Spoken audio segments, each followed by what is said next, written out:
konti nyo ngayon ha. Well, anyway, mamaya natin yan. Alam niyo po, as we're doing our series on love, napaka-importante ito kasi love is a very motivating factor po sa buhay ng tao to be successful. And just allow me to share this with you kasi ito nabas. So, a friend of mine sent this message to me. Itong news na ito, napakaganda. Sabi niya, this was one of the news that was parang featured in Australia. Nick Wingham with news.com.au, sabi niya, relates an amazing story of a father's love in the following report. Nigel and Karen Farrow had just welcomed their first child into the world.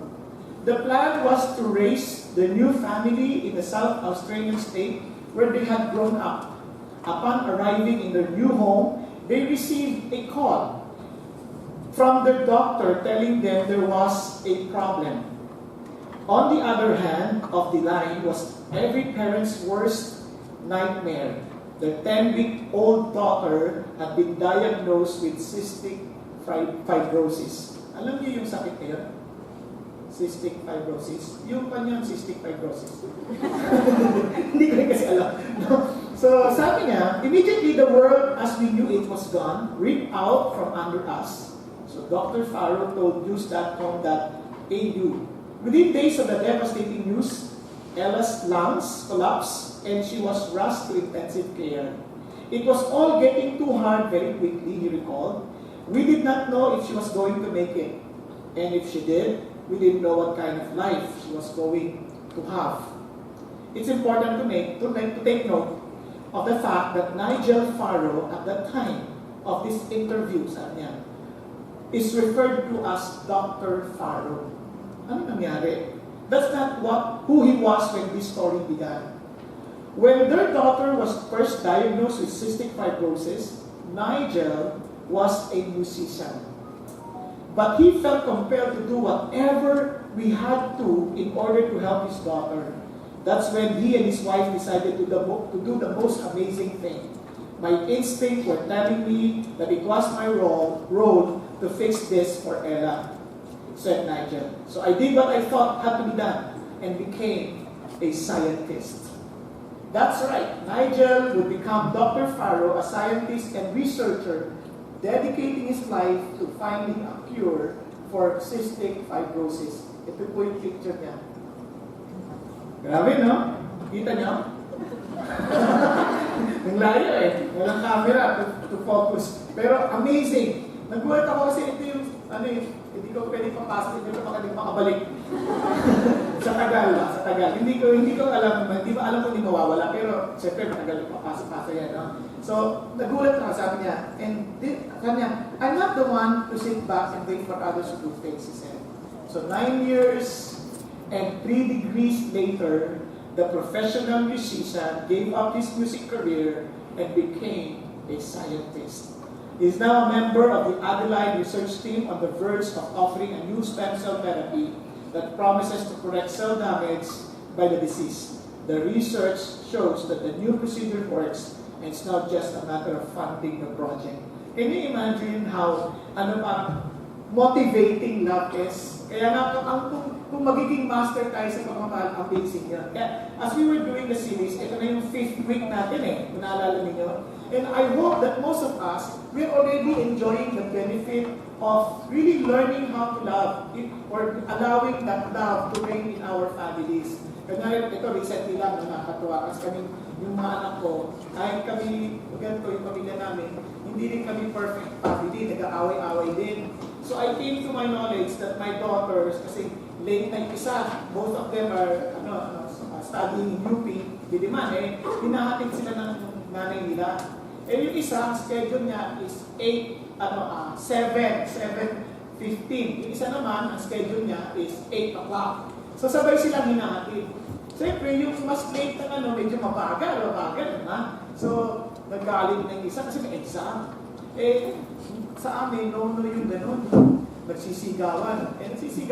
Hindi daw natin nakapagpigil. Nagsigawan sila sa sasakyan. Hindi ko alam yun. Wala ako yung anak ko lang, yung asawa ko lang ang nandoon. Kasi kung ako yun, nakababa na silang lahat. Mag-commute kayo. Di ba? So when I came home, tawag hindi, actually, sabi ni Mrs. ko, ano, Victor, nag-away yung anak natin. Sabi ko, ba? Sige, huwag ka mag-alala. Pagdating ko sa bahay, kinausap ko sila. Oh, I heard, away daw kayo. Eh, kasi naman po siya! No, sigaw! Kasi ganun siya, sasakso, siya. So sabi ko, Lord, hindi maganda ito Ang gagawin ko? Tapos sumingit yung misis ko naman. Sumingit siya, sabi niya, yan ang sinasabi ko, hindi sila nagkakasunod ko kasi sisigawan sila eh. Huwag ka sumali. Relax ka lang, huwag ka sumali. Ano sila sa office ko sa bahay. Kami ang konti. Gabi na yun, sabi ko, Lord, anong gagawin ko? Di mamaya konti, magsisigawan sila. So, mahilig mo na kayo metric. Sabi ko, una, pagkawarin ninyo ako. Di, tumahimik bigla. Bakit papatawarin ka namin? Wala ka na dito. Sabi niya, nakikita ko yung mali kong halimbawa sa inyo noon. So pag nagagalit ako, sumisigaw ako. Nakita ko na ngayon ko nakita yung prutas nung mali kong modeling. Patawarin ninyo ako. Siyempre, tumutulo na yung luwang ko eh. Wala na ako nakaraan. Tapos alam nyo, nagulat ako, biiyak na yung dalawang anak. And they began to realize, sabi ko, patawarin ako kung may kasalanan. Sana magbago tayo pare-parehas and try my best. At least you have already noticed the changes that I have in my life. Ayaw ko na ganito. So, sorry po. Tapos minsan, mami na, sadya ako po may kasalanan kasi marami po ako mali na yan. Pero isa sa kanya, matalarin mo rin ako kasi ito. Alam mo, ang sarap ng pakiramdam na magkakais-ais kayo. When you allow love to really reign in your family, kayo rin ang mag-i-enjoy.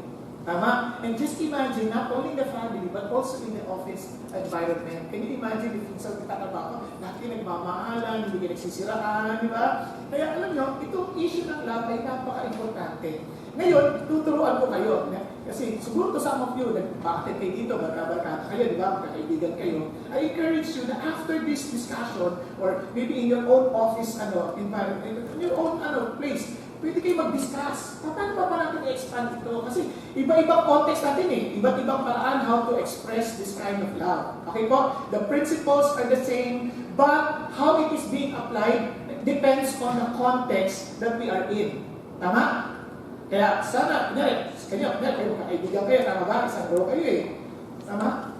Kaya kayo nakasama, tama ba? So, medyo mag-usap kayo, discuss niyo. Ano nga ba? Ano bang gagawin natin? Sa bagay nito, for example, when we aim for love, when we value love the most, yung paano natin gagawin? When we love like Jesus, how should we do this in our office? How should we do this in our family? So, nagkakaroon tayo ng exchange of notes. Ang ganda nun kasi, biglang nalawak yung ating idea on how to really live for love. Tama?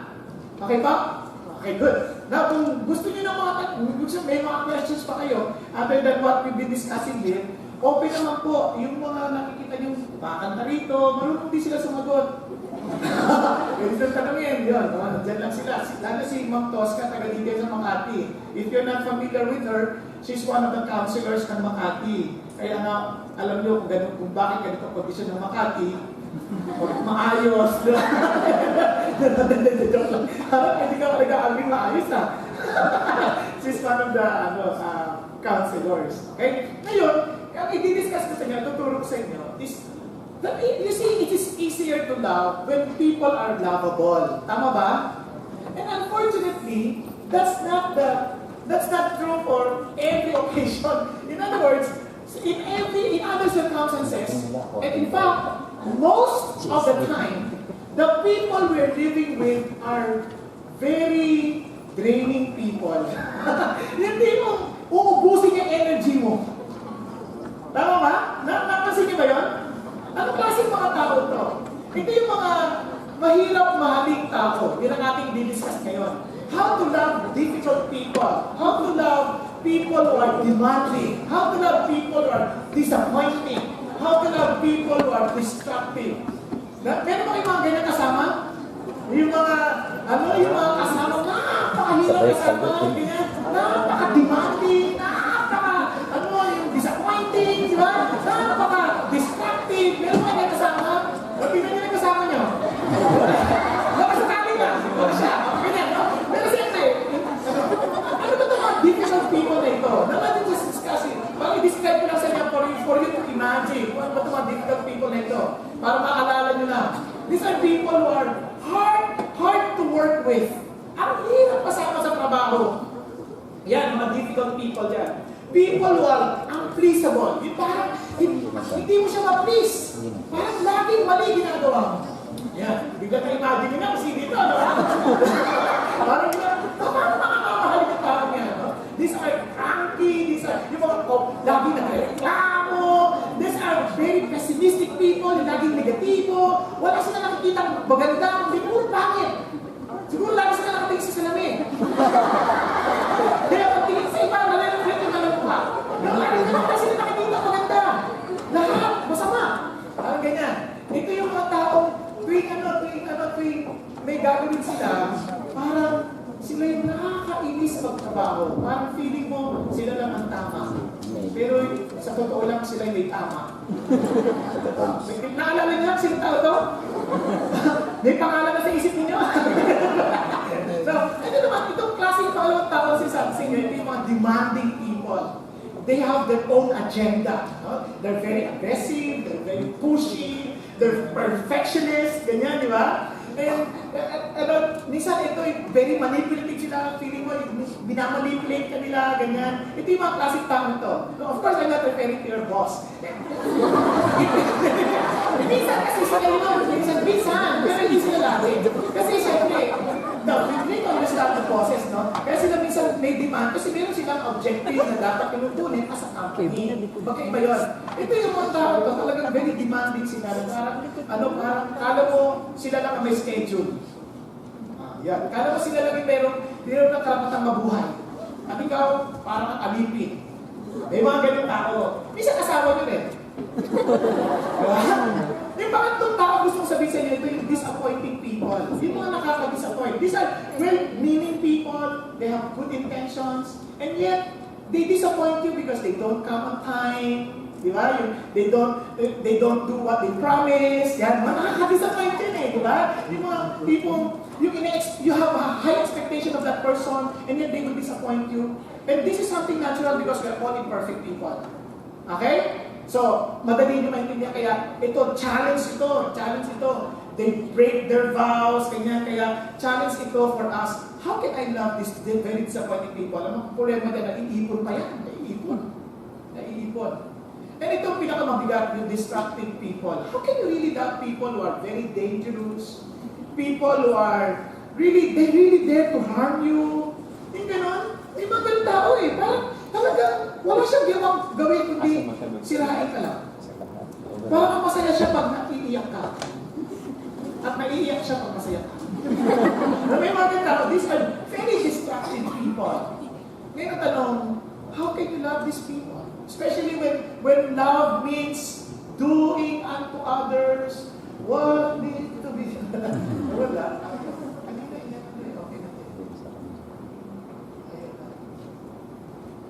Okay, di balik.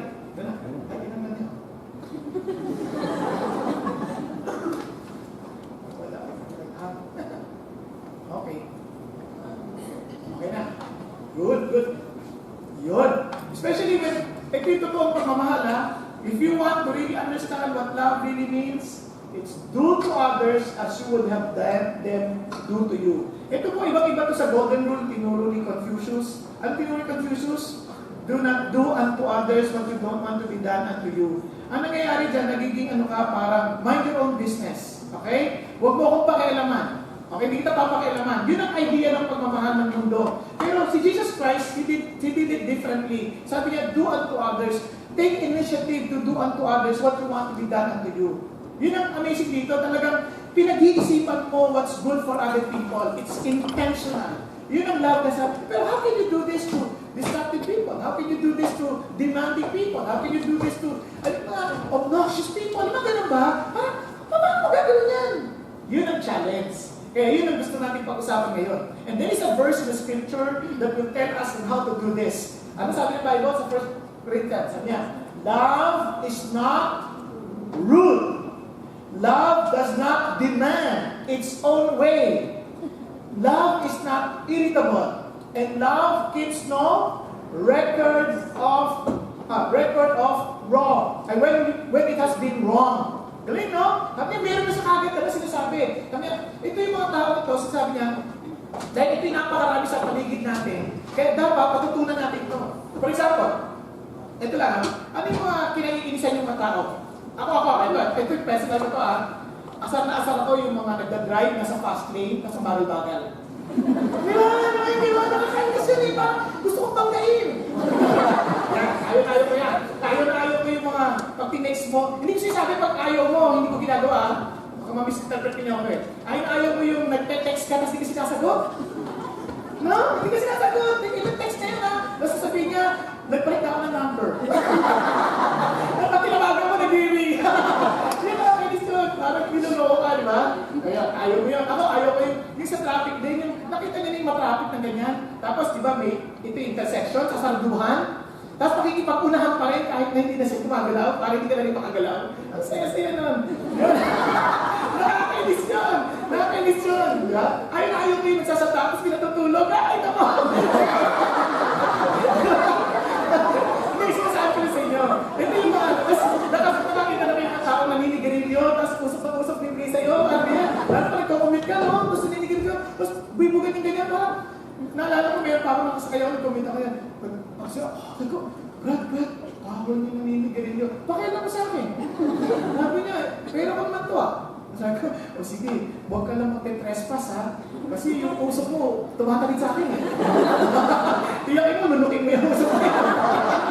Di ba? Ayaw mo yun tama ba? Nakakainis yun. Yun yung mga bagay. Kasi kung how can I love these people? How can I love these people? Yan ang mga bagay. Ito yung pinaka-ayaw ko. Naranasan nyo na yung sa parking, nag-aantay ka. Diba? Ito yung parang excited ka. Ito yung parking, Ay nakalagay ka this way. Diba? Tapos kabila, wrong way. Diba? Tapos biglang doon siya dumaan. Tapos unahan ka. Parang gusto mong tapunan ng granada. Hindi totoo. Yun yung mga challenging. How can I love this kind of difficult people? Anong principle na galing mo gawin? Don't fight. Love. Wow. Napakalalim, no? Just don't fight. Love. Paano mo gagawin yan? Balikan natin. Love is not rude. Love does not demand its own way. Love is not irritable.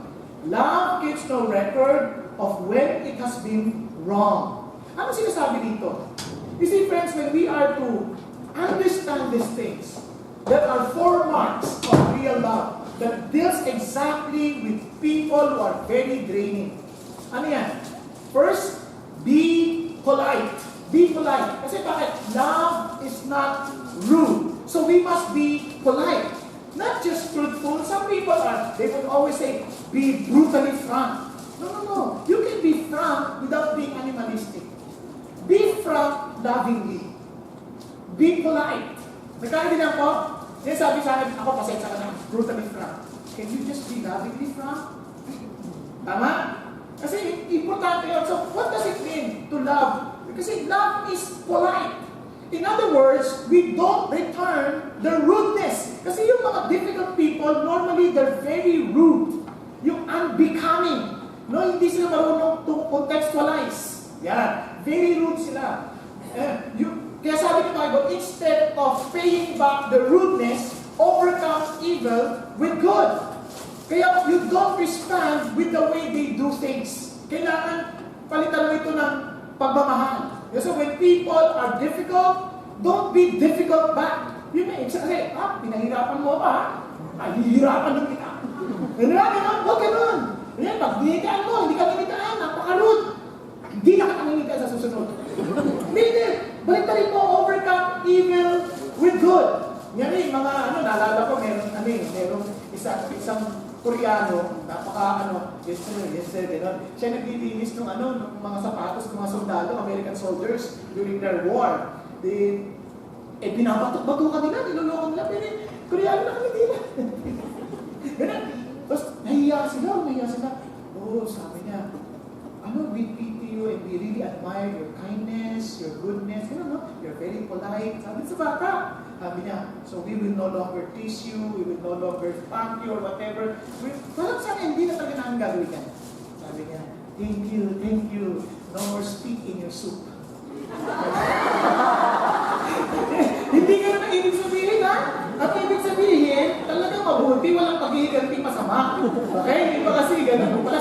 gumagawa ng kalokohan eh, ba? Hindi, ito, you do not retaliate. You do not, basta, one of the ways that you can really be, yung polite, is simply by listening to them first. Makinig ka muna. Yes, there are people who are very difficult, but most of the time, hindi kasi sila nakikinggan. Yun yung sabi ng Bible. Magugulat kayo. Answering before listening is both stupid and rude. Alam niyo, sakit natin yan madalas di ba? Hindi pa tapos yung sinasabi. Meron na tayong conclusion. Hindi pa natin pinatatapos, nagsasaltan at kagad tayo. Lalo pag nag-aaway na, di ba? Pagka sino may asawa dito? Di ba? Babalik sa asawa, hindi mali ka! Ano may gusto sabihin? Parang gano'n. Di ba? Ganon din sa opisina. Minsan, gusto mong yung lamang ka at hindi siya makaisa sa'yo. Gusto mo, hindi mo siya pasasagutin. Hindi mo siya patatapusin. Alam niyo, that's very rude. And you cannot create love in that kind of scenario. You have to learn to listen. In fact, that's one of my weaknesses. Yung ba, minsan, gusto ko sabihin na kagad, huwag ka na magsalita. Mapuputol yung thoughts ko. Parang akala mo siya walang thoughts. Di ba? Parang sinasabi mo, ikaw lang ang nag-iisip, siya hindi. Kaya you have no right to continue what you're talking about. Because, I'm thinking. No, if you're really thinking, listen. Listen. Katina nyo, pag lahat pa nag-aaway, sabi ng Bible, stop being bitter and angry and mad at others. Don't yell at one another or curse each other or